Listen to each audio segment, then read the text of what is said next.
प्युठान नेपालको मध्यपश्चिम पहाडको एउटा पहाडी जिल्ला हो। प्युठान मुख्य रूपले स्वर्गद्वारीका लागि प्रसिद्ध छ।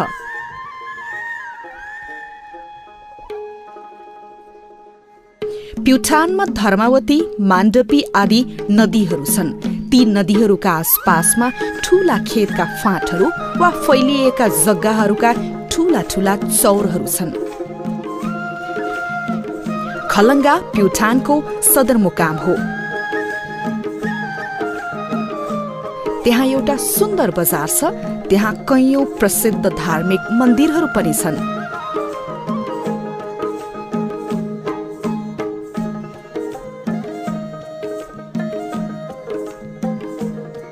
काठमाडौँबाट नारायणगढ, बुटवल, गोरुसिङे, भालुबाङ हुँदै प्युठानको बिजुवारसम्म मोटर बाटो जान्छ। त्यहाँबाट त्यो मोटर बाटो बागदुला मरनठाना हुँदै मच्छी पुग्दछ।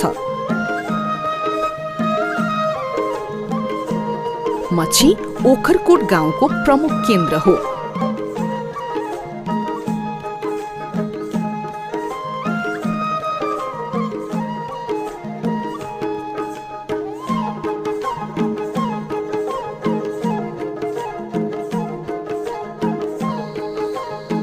त्यो झिमरुक र गर्तङ नदीको दोभान पनि हो। दुवै नदीका आसपासका मच्छी र पिडाल्नेका फाँटहरूले त्यहाँको दृश्यहरूलाई धेरै सुन्दर बनाएका छन्। मच्छी ऐतिहासिक कालदेखि नै ओखरकोट गाउँको केन्द्र हुनुका साथै त्यो आसपासका गाउँहरूको पनि प्रमुख केन्द्र रहँदै आएको छ। 2224 राजाहरूका पालामा र पछि पृथ्वीनारायण शाहले नेपालको एकीकरण गर्दा पनि मच्छी आवागमनको मुख्य केन्द्र थियो। त्यहाँबाट नै बागलुङ, गुल्मी र अर्घखाँची जाने मोटर बाटोहरू छन्। मच्छीबाट पहाडको बाटो माथि पुगेपछि ओखरकोटको मुख्य गाउँ आउँछ।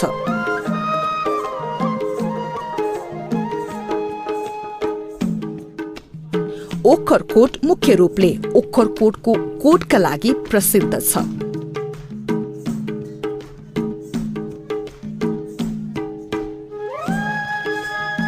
ओखरकोटको कोट ओखरकोट र बाँदीकोट गाउँका बीचको थुम्से झै गरेर बसेको एउटा सानो पहाडको शिखरमा बसेको छ।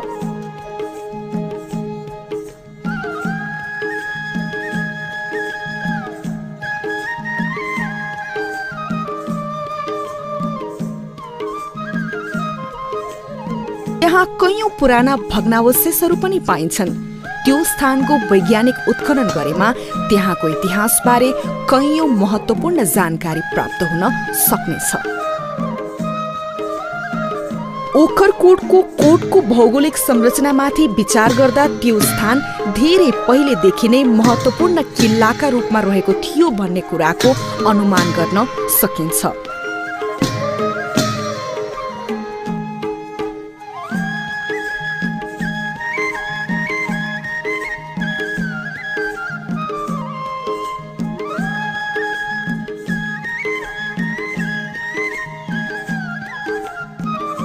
त्यो कोटको रक्षा पंक्तिका रूपमा बाँदीकोटतिर गढी र ओखरकोटतिर जोगीथुम दुईवटा साना साना पहाडहरू रहेका छन्। ती दुवै स्थानहरू पहिले ओखरकोटको कोटका राजाहरूका सुरक्षा पंक्तिका रूपमा रहेका थिए भन्ने इतिहासकारहरूको भनाइ छ। ओखरकोटको कोटबाट चारैतिरको अत्यन्त रमणीय दृश्य देखिन्छ।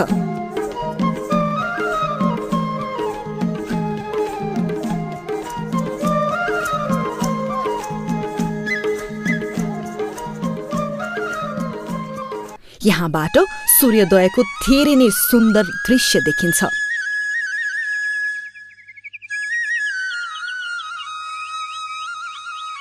कतिपय पर्यटकहरूको के भनाइ छ भने यहाँबाट देखिने सूर्योदयको दृश्य नेपाल राज्यभरिमा नै देखिने सूर्योदयका दृश्य मध्ये सबैभन्दा बढी समयसम्म देखिने दृश्य हो।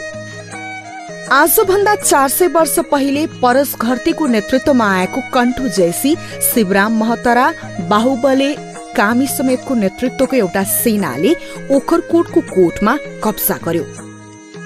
त्यसपछि परस घरतीका सन्तानहरूले ओखरकोटमा नै बस्न थाले। उनीहरू मुख्य रूपले ओखरकोट गाउँलाई आफ्नो सदरमुकाम बनाएर शासन गर्न थाले। ओखरकोटको गाउँ प्राकृतिक दृष्टिकोणले धेरै नै सुन्दर छ। ओखरकोट गाउँको दायाँतिर फेदीमा झिमरुक नदी बग्छ भने ओखरकोट गाउँको बीच भएर गर्तङ नदी बग्दछ। गाउँका आसपासमा कैयौं सुन्दर प्राकृतिक दृश्यहरू छन्। ओखरकोट गाउँमा सबैभन्दा ठूलो संख्यामा परस घरतीका सन्तानहरू जीसीहरू नै बस्दछन्। अब परस घरतीका सन्तानहरू नेपालका धेरै जिल्लामा फैलिएका छन्, तर उनीहरूको मूल स्थान ओखरकोट नै हो। उनीहरू नेपालभरिबाट नै कुल पूजा गर्न ओखरकोट आउने गर्छन्। ओखरकोटको खहरेमा उनीहरूको कुल पूजा घर छ। दारिमचौर नजिकैको लम्सीको धुरीमा गौरो छ। दिवालीको समयमा नेपालभरिबाट आएका जीसीहरू त्यहाँसम्म हुन्छन् र पाठाहरू चढाउने गर्छन्।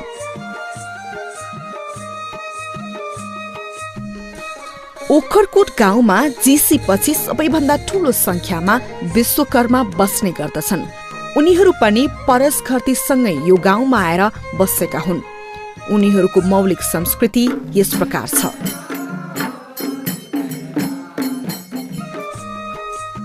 ओखरकोट गाउँको बीचमा बग्ने गर्दङ नदीको अर्कोपट्टि ओखरकोटको चुधारा गाउँ बसेको छ।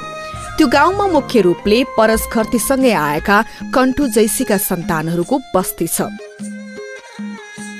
उनीहरूको भजन गाउने यो शैली अन्यत्रको भन्दा बेग्लै प्रकृतिको छ।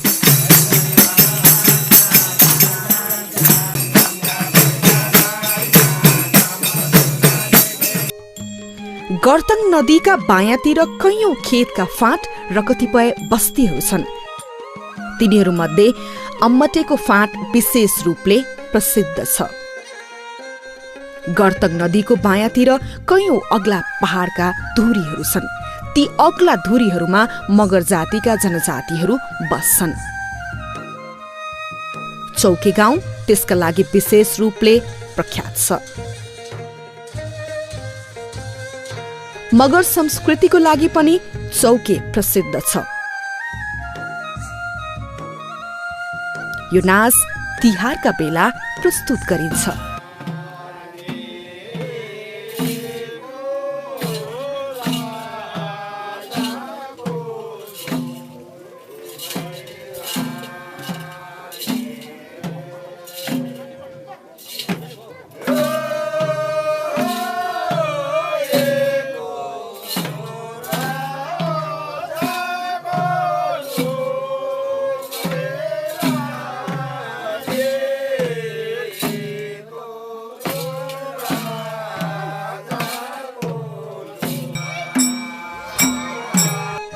ओखरकोटमा झिमरुक नदीको तीरमा बायाँपट्टि ढाड भन्ने स्थान छ।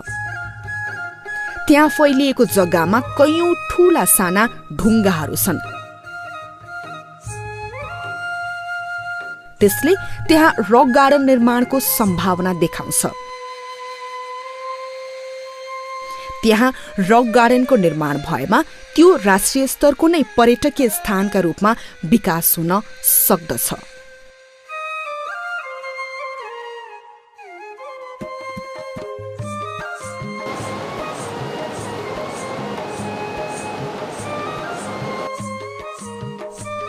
ओखरकोटको कोटको फेदीमा जोगी थुम भन्ने एउटा थुमको छ। इतिहासकारहरूले त्यो स्थान ऐतिहासिक दृष्टिकोणले धेरै महत्त्वपूर्ण भएको बताएका छन्।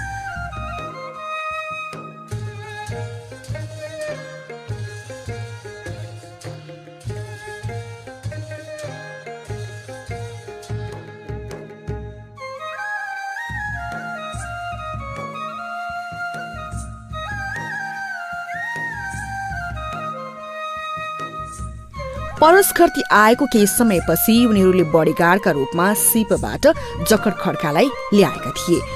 उनीहरूका सन्तानहरू बाँदीकोट गाउँमा बस्दछन्।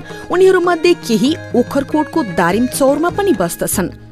दारिमचौर झिमरुक नदीको छेउमा रहेको अत्यन्तै रमणीय गाउँ हो। अहिले बाँदीकोट, ओखरकोट र बाङ्गे 3वटा गाविसहरूमा बाँडिएका छन्, तर पहिले यी 3वटै गाउँहरू बाँदीकोट मौजा अन्तर्गत पर्दथिए। बाँदीकोट ओखरकोटको कोटबाट उत्तर पूर्वमा रहेको एउटा ठूलो गाउँ हो। परस खर्तीसँगै आएका महताराका सन्तानहरू थुप्रै संख्यामा यहाँ बस्ने गर्दछन्। ओखरकोटको कोट भन्दा दक्षिण पूर्वमा बाङ्गे गाविस पर्दछ। त्यो गाउँमा मुख्य रूपले जिसी, विश्वकर्माहरू र मगर जातिका जनजातिहरू बस्ने गर्दछन्। झिमरुक नदी र गर्तङ नदीको आसपासमा ओखरकोट सहित बाँदीकोट, नारीकोट, खुङ, अर्खा, रजवारा, पूजा, लिवाङ, तुसारा र बाङ्गे गरी 10वटा गाउँहरू पर्छन्। ती 10वटा गाउँहरूलाई मिलाएर गौमुखी पर्यटन विकास क्षेत्रका रूपमा विकास गर्न सकिन्छ। पर्यटकीय दृष्टिकोणले त्यो सम्पूर्ण क्षेत्रको धेरै नै महत्व छ। गौमुखी पर्यटन विकास क्षेत्रमा नै अर्खाको गौमुखी पर्दछ। त्यो झिमरुक नदीको मुहान पनि हो।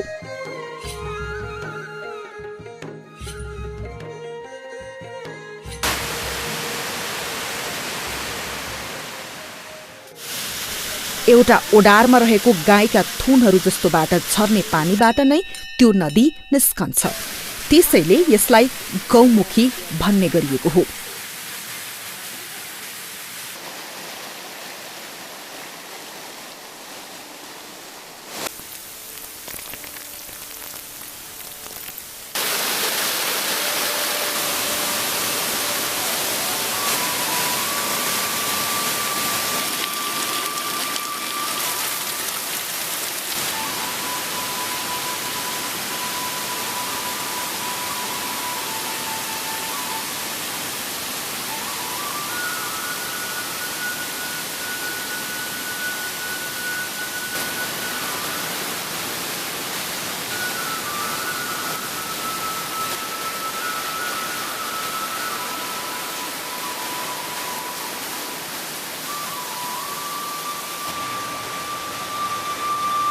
बाइसमुली पनि यस क्षेत्रको प्रसिद्ध झरना हो। गौमुखी ठूलो क्षेत्रमा फैलिएको छ। यहाँ पहाडका अग्ला थुरीहरू, खनाल जंगल, ठूला चौर र कयौं झरनाहरू छन्। गौमुखीको पहाडबाट नै गुल्मीतिर जाने पनाहा, छल्दी आदि नदीहरू पनि निस्कन्छन्। गौमुखीको नेपाल अधिराज्यको नै राष्ट्रिय पर्यटकीय क्षेत्रको रूपमा विकास हुने सम्भावना छ। केही पूर्वाधारहरू तयार पार्ने बित्तिकै त्यसको त्यसरी विकास हुने सम्भावना छ। गौमुखी पर्यटन विकास क्षेत्र अन्तर्गत पर्यटकीय महत्वका कयौं स्थानहरू छन्। तिनीहरूमध्ये लिवाङमा रहेको स्नाथानले पनि धेरै नै महत्व राख्दछ। स्नाथानमा बडा दशैं र चैते दशैंमा ठूलो मेला लाग्छ। ती मेलामा काली पाठीहरू चढाउने गरिन्छ। स्नाथानमा चढाइने काली पाठीहरूलाई त्यही पोलेर खानुपर्छ। तिनीहरूलाई घर लैजान पाइँदैन। मानिसहरू गाजो भिरेर आउनुपर्छ। महिलाहरूलाई त्यहाँ जान निषेध छ।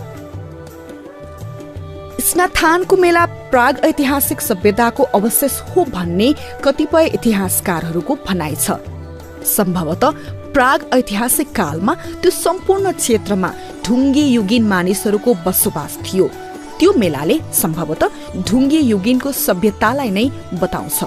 त्यो मेलाको ऐतिहासिक पुरातात्विक अध्ययन गर्ने हो भने त्यो सम्पूर्ण क्षेत्रको नै ढुङ्गे युगीन सभ्यताबारे सायद धेरै जानकारी प्राप्त हुन सक्नेछ। लिवाङ गाउँको दोहोरीमा दियालनाको ठूलो चौर छ। त्यो प्राकृतिक दृष्टिकोणले अत्यन्त रमणीय पनि छ। कतिपय विज्ञहरूले त्यहाँ एयरपोर्ट बन्न सक्ने कुरा पनि बताएका छन्। पहाडको उच्च शिखरमा बन्ने त्यो एयरपोर्ट सम्पूर्ण नेपालका लागि पर्यटकीय दृष्टिकोणले धेरै महत्वपूर्ण हुन सक्दछ। त्यो ठाउँमा गुराँसका ठूला जंगलहरू छन्।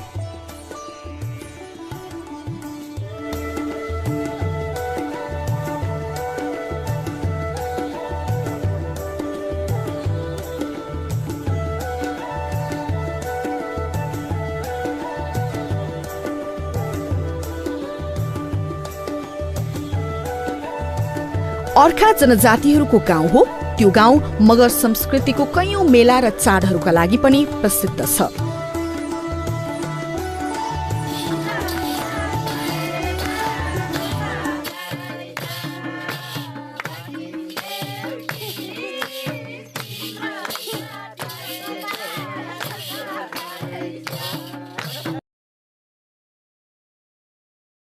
अर्खा गाउँ लाटो नाचका लागि पनि प्रसिद्ध छ।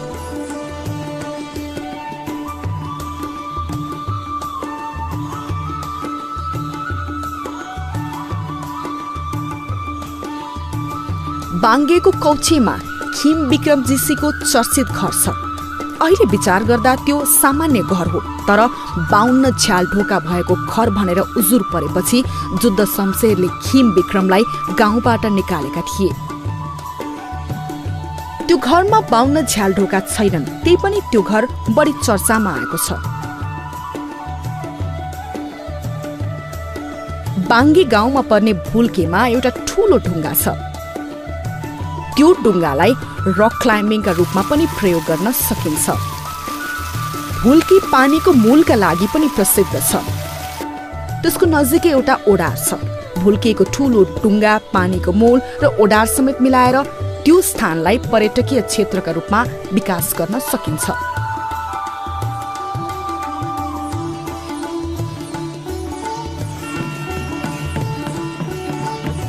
ओखरकोट पर्यटन एवं ग्रामीण विकास सेवा समितिले ओखरकोट विश्वकोशको निर्माणको महत्वाकांक्षी योजना बनाएको छ। त्यो कार्यक्रमको 2071 साल चैत 3 गते ओखरकोटमा उद्घाटन गरिएको थियो। त्यो योजना अन्तर्गत ओखरकोट गाउँ र गौमुखी पर्यटन विकास क्षेत्रका गाउँहरू समेतको विस्तृत अध्ययन गरेर 10 खण्डमा नेपाली र अंग्रेजीमा ओखरकोट विश्वकोश प्रकाशित गरिनेछ। ओखरकोट विश्वकोश परियोजना अन्तर्गत देशका र विदेशका समेत थुप्रै विज्ञहरूले ओखरकोट र आसपासका गाउँहरूमा गएर अध्ययन गरेर अध्ययन सम्बन्धी प्रारम्भिक लेखहरूको संग्रह ओखरकोट पुस्तक र फोटोहरूको अर्को पुस्तक समेत प्रकाशित भइसकेका छन्। झिमरुक र गर्तङका आसपासका 10 वटा गाउँहरूलाई मिलाएर गौमुखी पर्यटन क्षेत्र विकासको रूपमा विकास हुन सक्ने धेरै नै सम्भावना भएको कुरा ओखरकोट पर्यटन एवं ग्रामीण विकास सेवा समिति प्युठानकी अध्यक्ष दुर्गा पौडेल बताउनुहुन्छ। ओखरकोट पर्यटन एवं ग्रामीण विकास सेवा समितिको पहलमा राष्ट्रिय योजना आयोगले मच्छी, ढाडा पोखरी, ओखरकोट, बाँदीकोट हुँदै गुल्मीको पुर्कोटसम्म जोड्ने रणनीतिक सडक योजना अगाडि बढाएको छ। हाम्रो प्रयासमा 2068 सालमा प्युठानमा 10 वटै गाउँहरूको पर्यटन विकासको सम्भाव्यतालाई अध्ययन गरिएको थियो र त्यसैलाई मध्यनजर गर्दै पर्यटन विकासको कुरो योजना तयार पार्नको लागि जिल्लाव्यापी सर्वेक्षण गरिएको थियो। 2072 मा पनि विस्तृत सर्वेक्षण गरेर 3 वटै प्रतिवेदन सार्वजनिक गरिसकेका छौँ। ओखरकोटको कुरो योजना कोटको चारैतिर पर्ख्याल, भ्यू टावर, पार्कको निर्माण, रिङ रोडको निर्माण र रक गार्डन बनाउने योजना अगाडि बढाएका छौँ। त्यस्तै गरी राष्ट्रिय योजना आयोगले भारतदेखि तिब्बतसम्म जोड्ने त्रिदेशीय सडक योजना बनाएको छ। यो सडक दाङको कोइलाबासदेखि सुरु भएर प्युठानको बागदुला, मच्छी, ठुलाबेसी, अर्खा हुँदै बागलुङ जोडिन्छ। बागलुङबाट फेरि मुस्ताङ हुँदै तिब्बतसम्म जोड्ने सडक भएकोले गौमुखी पर्यटन विकासको क्षेत्रका गाउँहरूमा पर्यटन विकासको सम्भावनालाई धेरै नै आधार मानिनेछ। हाम्रो कार्यक्रमलाई अगाडि बढाउनको निम्ति जीविस प्युठान, पर्यटन बोर्ड, मन्त्रालय लगायतका विभिन्न सङ्घ संस्थाहरूले पनि सहयोग गर्नुभएको छ।